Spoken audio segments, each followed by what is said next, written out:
Hey, Metagross Freak here, taking a look at Transformers, Power of the Primes, Dinobot Slash. This is the only female Dinobot in the Transformers Generations Power of the Primes line.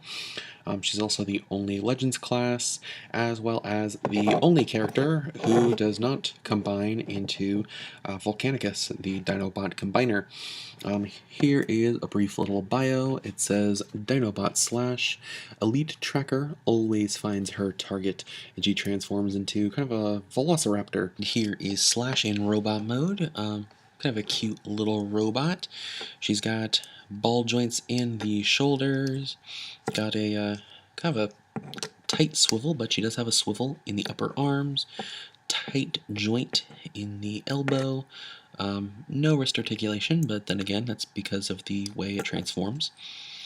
We have no head articulation, no waist articulation, but we do have ball joint in the hip, good hinge there. Got a little half swivel in the foot, but that's again for transformation. And right now we have Velociraptor arms dangling off her butt, but of course you can rotate those up, though that does increase the size of her backpack. But yeah, overall a pretty cute little figure. I would say that while you can tell, based on some of her character design elements, that she is, I guess, more feminine than some of the other Dinobots, that she isn't overly feminized. You know, she's not covered in pink or white or like seafoam green. And then even that head sculpt, you can tell. Let's see if I can get a good zoom on that. You can tell based on the head sculpt, based on the shape of the face and the chin, that it is a little more feminized, but it isn't hyper feminine. So I'm actually really glad that it looks good without having to cater to like some of the more feminine elements. For comparison, here she is with a Titan Master. Of course, Titan Masters and Prime Masters are going to be the same size with her. So you can see it goes up to her knee, and it'll be relevant later on. But here she also is next to let's see, Last Night Squeaks. Obviously, he doesn't have his trailer with him. The trailer backpack, but yeah, she's about as tall as Squeaks.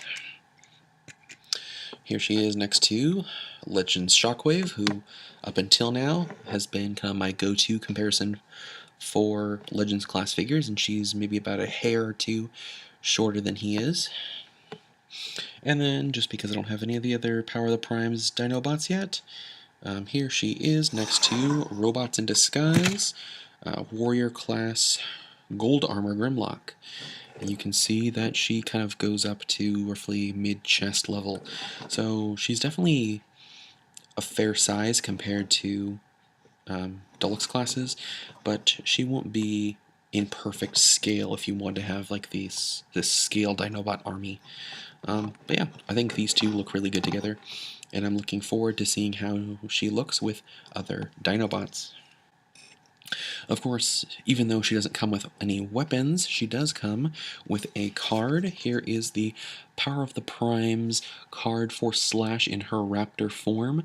And in this case, I have a Vector Prime Master. And so my variation is Vector Slash. However, depending on your card, or even your case, depending on your case, you may have a different card. You may have, say, for example, Slash Maximo, or Prima Slash, or Micronus Slash. It all varies from figure to figure. But in this case, Vector Slash rips holes in space-time to access any point in history.